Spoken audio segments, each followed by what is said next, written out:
Hi friend, কেমন আছো তোমরা সবাই? Good morning my all YouTube friend, welcome to my YouTube channel.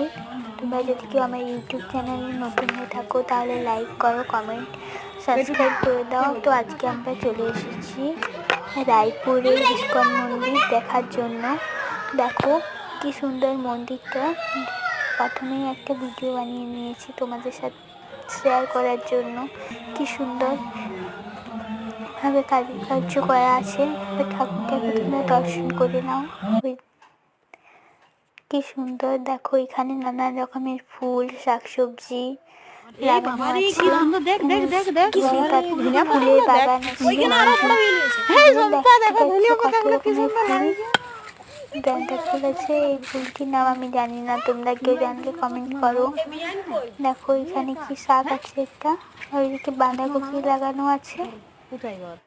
এই দেখো ঠাকুরের মন্দিরটা কি সুন্দর। যদি এখানে তোমরা কেউ প্রসাদ খেতে চাও তাহলে এই নাম্বারটি কন্ট্যাক্ট করে যাবে। প্রসাদে প্রথমে দেবে ভাত, ডাল, চাউমিন, শাক, তরকারি, ফুলকপি রোস্ট, পনিরের তরকারি, চাটনি, পাঁপড়, পায়েস, মিষ্টি।